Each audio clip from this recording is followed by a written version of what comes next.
आणि गेल्या काही दिवसांपासून पश्चिम आशियामध्ये तणावपूर्ण वातावरण आहे। या तणावपूर्ण वातावरणाचा सर्वसामान्यांच्या जीवनावरती नेमका परिणाम कसा होतोय किंवा झालाय याचा आढावा घेणारी पुढची बातमी आपण बघूया।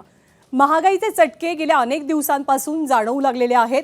महाराष्ट्राच्या दृष्टीने कोणकोणते महत्त्वाचे बदल घडतात तर कांद्याला खूप कमी भाव मिळतोय, त्यामुळे अर्थातच शेतकरी वर्गात कमालीची नाराजी आहे। कांदा अक्षरशः रस्त्यावरती फेकून आंदोलन केलं जाते। दुसरीकडे प्रत्येकाच्या घरात येणारं दूध महागलंय। काही दुधांच्या किमतीमध्ये 2 रुपयांची वाढ झाली आहे। सीएनजी मध्ये सुद्धा शहरी भागात 2 रुपयांची वाढ करण्यात आली आहे, त्यामुळे वाहनाचा प्रवास हा महाग होतोय। साखरेची निर्यात ही सध्या थांबवण्यात आलेली आहे, त्यामुळे अर्थातच फटका शेतकऱ्यांना बसतो आहे। परंतु साखरेची निर्यात बंद केल्यामुळे देशांतर्गत दर जे आहेत ते साधारणतः स्टेबल राहण्यामध्ये, स्थिर राहण्यामध्ये मदत होईल असं सरकारनं म्हटलंय। आणि महागाईनं गेल्या 42 महिन्यातला उच्चांक गाठलेला आहे। घाऊक महागाईचा दर 8.30% गेलाय। दूध, सीएनजी यासारख्या अनेक गोष्टींना महागाईची झळ बसली आहे। अमूल आणि मदर डेअरी या कंपन्यांनी दुधाचे दर प्रति लिटर 2 रुपयांनी वाढवलेत, तर मुंबई सीएनजीचा दर प्रति किलो 2 रुपयांनी वाढलाय, 84 रुपयांपर्यंत तो गेलाय। त्यामुळे सर्वसामान्यांच्या खिशाला मोठी कात्री लागते। महागाईचा चटका सोसणाऱ्या सर्वसामान्य जनतेच्या खिशावर आणि बजेटवरती मोठा परिणाम होणार हे आगामी काळात पाहायला मिळेल असं अर्थतज्ञांचं मत आहे।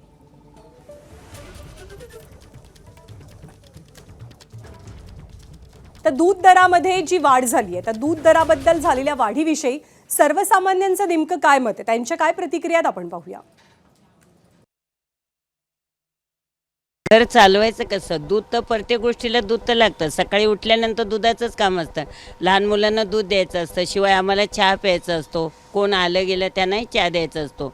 दुधाचे एकटे भाव नाही वाढले, गॅसचे भाव वाढले, लाईटीचे भाव वाढले, राशनचे भाव वाढले, तेलाचे भाव वाढले। संसार करणार कसा? आणि पगार आहे तेवढाच आहे, चालवणार कसं आम्ही लोक संसार?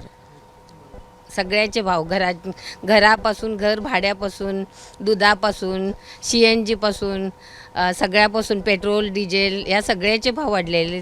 पण पगार नाही वाढत, पण भाव वाढत आहेत। मग लोकांनी जगायचं कसं?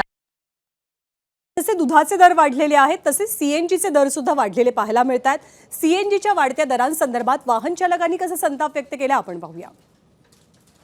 2 रुपये वाढवले, पॅसेंजर आम्हाला वाढून देत नाहीत। हां, सरकारनं आमच्यावर पण काय लक्ष दिलं पाहिजे का नको? 2 रुपये वाढवले म्हणताना आमच्यावर भरपूर पैसे चाललेत नाही तर सीएनजीला, आहे का नाही? पॅसेंजर आमच्या गाडीत बसत नाही, बसा म्हणलं का बसतच नाहीत। काय रिक्षावाल्याला माझं आहे, आम्हाला घेत नाही, काय नाही। मग आम्ही पॅसेंजरला बोलतो की बाबा आमच्या गाडीत बसा, पॅसेंजर आहे ना, हे काय आहे? आमची काय इज्जत आहे का नहीं? सीएनजी में एक्चुअली पेट्रोल से माइलेज इसका अच्छा है, इसलिए सीएनजी बाइक लिया है। हाँ, 2 रुपया बढ़ गया तो कुछ प्रॉब्लम नहीं? प्रॉब्लम तो यही है, पहले सीएनजी का प्राइस कम था, अभी धीरे धीरे बढ़ रहा है इसका भी। थोड़े टाइम बाद ये भी पेट्रोल के बराबर हो जाएगा।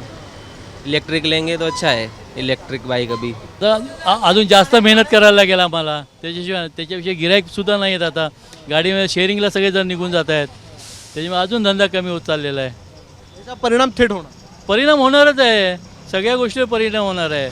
आणि आमचं मीटर तर वाढलेलाच नाही, त्याच्या महागाई बाहेर झालेली आहे। आता दूध 2 रुपयाने महाग झालेलं आहे, मग ते 2 रुपये वाढले ना, ते बाकी सीएनजी ऑइल आम्हाला 190ला मिळायचे, आता 210 रुपये सीएनजी ऑइल झालेलं आहे। 82 का 84 झालं आता रेट वाढला। ते रेट वाढलेला आहे, काय वाटतंय? सीएनजीचे दर वाढले, 2 रुपयांनी वाढलेला आहे, कसा परिणाम होईल? भरपूर फरक पडेल कारण की सीएनजी आम्हाला तेवढा रेट पण भेटत नाही ओला वगैरेकडून, किंवा प्रायव्हेट पण आमचे कस्टमरकडून आम्हाला रेट पण तेवढा भेटत नाही। त्याच्यामुळे थोडं खंत जाणवतेच की बाबा कुठेतरी परवडतच नाही तसंच। एबीपी माझा, उघडा डोळे बघा नीट।